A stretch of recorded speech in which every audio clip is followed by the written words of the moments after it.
बतझर महकुमानि सिङाव थानाय बग्रिबारि काली मन्दिरनि गेवलां फोथाराव BPFनि गेवलां मेल।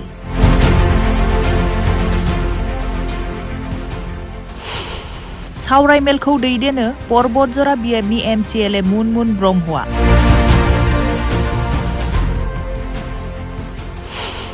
गाहाय आलासि महरै बाहागो लाफैयो BPFनि एक्स डेपुटी चिफ खाम्फा बरगयारिया।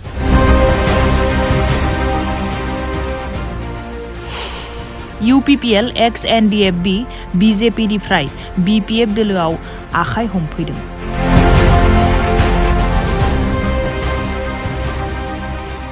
क'क्राझार जिल्ला बतझर महकुमानि सिङाव थानाय बग्रिबारि काली मन्दिरनि गेवलां फोथाराव सानसेनि हाबाफारिजों बतझरनि गासै 10था प्राइमारिजों लोगोसे गुबुन गुबुन हारि माहारिफोरनि सेल आरो लाइमोन आफाद बतझर जिल्ला जथायै फैगौ लक सभाखौ नोजोर बोनानै मोनसे गेवलां मेल जथुमनायखौ नुनो मोननाय जादों।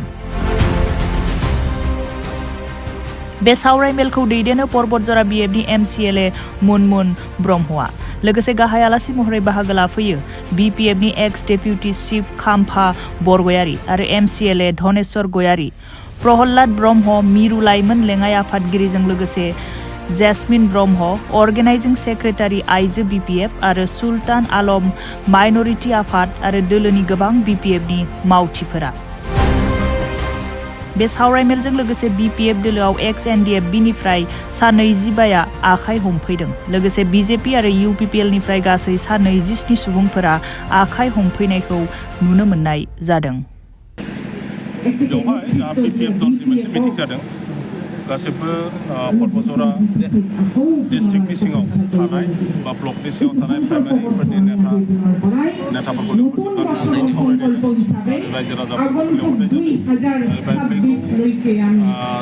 2024 सननि MP इलेक्सनाव जों बोरैहाय देरहानांगौ बेफोर खोथाखौनो जों रायज्लायदों। आरो गोबां दैदेनगिरि जाहा माइनरिटि हारिनि दैदेनगिरि राजबंसि राभा गार' बयबो जोबोद मोजां जादों। बेवहाय नबसरनिया जोंनि क'क्राझार समस्टिनि MP बिथांनि एजेन्सि हाइकर्टआव मोनसे PIL होनाय जादोंमोन।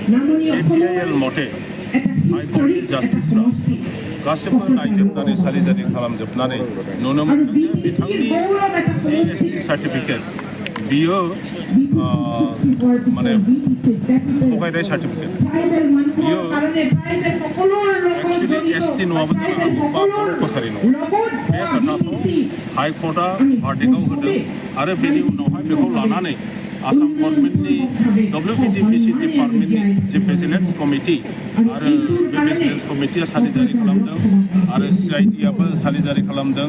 डिस्ट्रिक्ट पुलिस डिपार्टमेन्ट आरो सिभिल एडमिनिस्ट्रेसन गासिबो सालिजारि खालामजोबनायनि उनावहाय भिजिलेन्स कमिटिया मोनसे रिपर्ट होबाय आसाम गभर्नमेन्टनो जे बिथांनि जि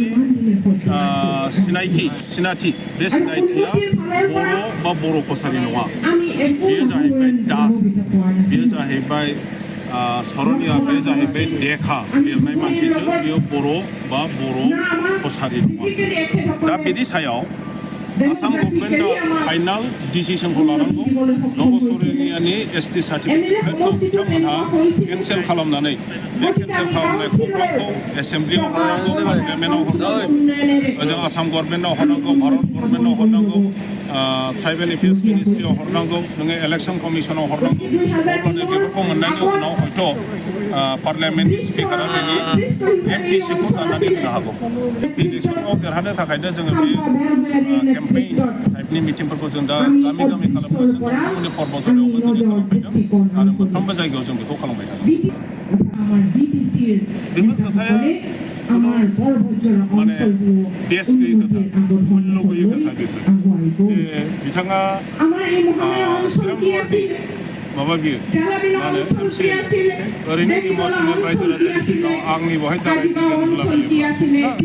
दारायनो हानायनि बिहा मोनथाय दं। गतिके दारायफैनोबो हागौ आरो दारायफैयोब्ला रावबो बिथांखौ मोनफाया। गावसोरनि पार्टिनि मानसिफ्रा वेलकाम खालामगोन। BTRआव मोनसे गोजोनथाव खौरां। बिटिआरनि सदर सहर क'क्राझारनि जेडि रडजों नांजाबनाय गोजोनपुरी रयेल एनफिल्ड श'रुमनि गोजौआव थानाय आइ आफा बिएम इनस्टिट्यूट अफ पेरामेडिक्स। बे आइ आफा बिएम इनस्टिट्यूट अफ पेरामेडिक्सआ नोंथांमोननो लानानै फैदों देहा जोथोन लाखिनायनि माखासे आयदाफोर। 2024-25 मायथाइनि मुं थिसननाया फैगौ 15 जानुवारिनिफ्राय जोबथा मार्च दानसिम सोलिगोन। बे पेरामेडिक्सआव गावारि सोलोंथाइखौ थाखो 12नि उथ्रिसारनाय बिजाथि एबा फरायसाफोरा लानो हागोन। बिटिआरनि सदर सहर क'क्राझारनि गोजोनपुरी एबा गांजेमा बाजारजों नांजाबनाय आइ आफा बिएम इनस्टिट्यूट अफ पेरामेडिक्सआ नोंथांमोननि थाखाय गोदान मुं थिसननाय आयदाफोरा जादों medical laboratory technology, first aid patient care and assistant nursing, OT technician, ICU technician, radiology technician कोर्सखौ 2 बोसोरनि गेजेरावनो आबुं खालामनानै बीएसएस भारत सेवक समाज डिप्लोमाखौ लानो हागोन। लोगोसे गासैबो डिप्लोमाखौ लानायनि उनाव सोरखारि साख्रि मोननायनि सुबिदाबो दं। नोंथांमोनहा बेफोर कर्सनि थाखाय गोदानै मुं थिसननो गोसो दङब्ला आइ आफा बिएम इनस्टिट्यूट अफ पेरामेडिक्सनि नैबे मबाइल नाम्बार 9395899391 86383 91746 आव थोंजों सुलाद लाहरनो हागोन।